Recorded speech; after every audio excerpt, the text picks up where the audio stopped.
Assalamualaikum warahmatullahi wabarakatuh. Perkenalkan, nama saya Raffi Nurpolis dari kelas FS 19A dengan NIM 190200014.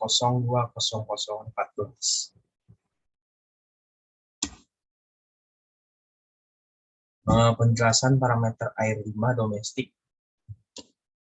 Yang pertama, pH merupakan indikator tingkat asam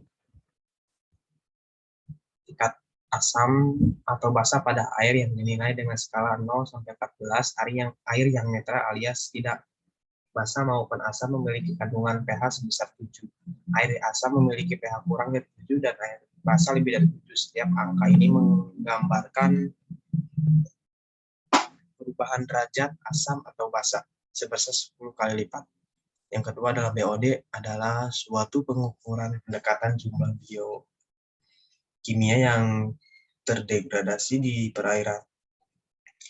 Kemudian hal ini didefinisikan sebagai jumlah oksigen yang diperlukan oleh proses mikroorganisme aerob untuk mengoksidasi menjadi bahan organik. Yang ketiga adalah COD, merupakan oksigen yang diperlukan untuk mengoksidasi senyawa organik secara kimiawi, yang dibutuhkan untuk mengoksidasi zat organik dalam 1 liter air dengan menggunakan oksidator kalium dikronat selama 2 jam pada suhu 150 derajat Celcius. Yang keempat adalah TSS, Total Suspended Solid, atau total padatan tersuspensi adalah padatan yang tersuspensi di dalam air berupa bahan-bahan organik dan inorganik yang dapat disaring dengan kertas mini pore berpori-pori 0,4. Yang kelima adalah minyak dan lemak. Minyak dan lemak merupakan parameter yang konsentrasi maksimumnya dipersyaratkan untuk air limbah di industri dan air permukaan. Analisis inframerah dan gravimetri adalah 2 metode standar hingga saat ini digunakan. Kelemahan metode tersebut adalah penggunaan pelarut CC4, metode IR, dan metode gravimetri, sehingga penting dilakukan penelitian penggunaan lain dan penurunan batas deteksi, khususnya metode gravimetri. Yang keenam adalah amonia, adalah senyawa kimia dengan rumus NH3. Biasanya senyawa ini didapati berupa gas dengan batu tajam yang khas. Walaupun amonia memiliki sumbangan penting bagi keberadaan nutrisi di bumi, amonia sendiri adalah senyawa kaustik dan dapat merusak kesehatan. Yang ketujuh, total coliform adalah suatu kelompok bakteri yang digunakan sebagai indikator adanya polusi kotoran. Yang kedelapan adalah debit, adalah aliran, merupakan satuan untuk mendekati nilai-nilai hidrologis proses yang terjadi di lapangan. Kemampuan pengukuran debit aliran sangat diperlukan untuk mengetahui potensi sumber daya air di suatu wilayah DAS. Cara mengukur parameter limbah. pH adalah ukuran seberapa asam atau basa air. 0 hingga 14 dengan 7 netral, pH kurang dari 7 menunjukkan kesamaan, sedangkan pH lebih dari 7 menunjukkan basa. pH air adalah pengukuran yang sangat penting mengenai kualitas air.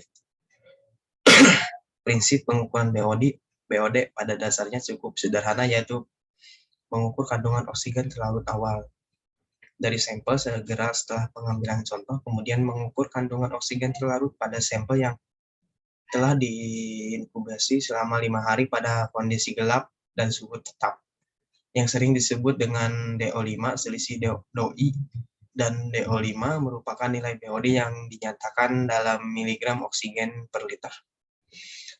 Metode pengukuran COD sedikit lebih kompleks karena menggunakan peralatan khusus reflux, penggunaan asam pekat, pemanasan, dan titrasi. Peralatan refleks diperlukan untuk menghindari berkurangnya air sampel karena pemanasan. Pada prinsipnya, pengukuran COD adalah penambahan sejumlah tertentu kalium bikromat. Yang keempat, total padatan tersuspensi adalah bahan-bahan tersuspensi diameter yang tertahan pada saringan milipore dengan diameter pori 0,4. mm. TSS terdiri dari lumpur dan pasir halus serta jasad-jasad teknik yang terutama disebabkan oleh kikisan tanah atau erosi tanah yang terbawah ke badan air. Pengukuran minyak dan lemak adalah dengan metode spektrofotometri UV visible. Metode ini merupakan salah satu metode sederhana yang dapat digunakan untuk menentukan unsur-unsur yang berkadar rendah secara kualitatif dan kuantitatif. Selain itu, metode ini memiliki sensitivitas yang tinggi serta dapat digunakan untuk amonia. Amoniak adalah bereaksi dengan hipoklorit dan fenol yang dikatalisis oleh natrium nitrosida membentuk senyawa biru indofenol. Nilai kandungan amoniak yang ditetapkan dalam Peraturan Menteri Lingkungan Hidup dan Kehutanan Republik Indonesia nomor 68 Sistem Kum 1/8 tahun 2016 tentang baku mutu limbah domestik yaitu sebesar 10 mg per liter. 7. Total coliform. Pengukuran total coliform adalah dengan cara mengambil sampel limbah cair sebanyak 1 ml, dimasukkan dalam larutan pengenceran flash dengan pengenceran 10, kemudian dikocok dengan vortex sampai homogen, kemudian masukkan 1 ml tabung 10-2 seterusnya sampai 10-3.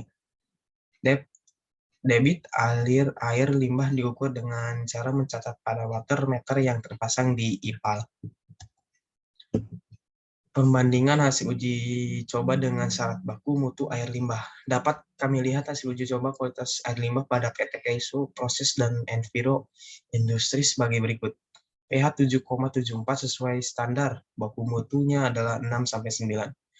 BOD 39 mg per liter tidak sesuai standar baku mutu karena melebihi batas 30 mg per liter. COD 122,6 mg per liter tidak sesuai standar baku mutu karena melebihi batas 100 mg per liter. TSS 68,8 mg per liter tidak sesuai standar baku mutu karena melebihi batas 30 mg per liter. Minyak dan air 1,32 mg per liter sesuai standar. Baku mutunya adalah 5 mg per liter. Amoniak 33,4 mg per liter tidak sesuai standar bakunya adalah 10 mg per liter. Total coliform 4.600 per 100 ml tidak sesuai standar baku mutu karena melebihi batasnya adalah 3.000 per 100 ml. Ini daftar pustakanya. Mungkin cukup sekian penjelasan dari saya, kurang lebihnya mohon maaf. Wabillahi taufiq wal hidayah. Wassalamualaikum warahmatullahi wabarakatuh.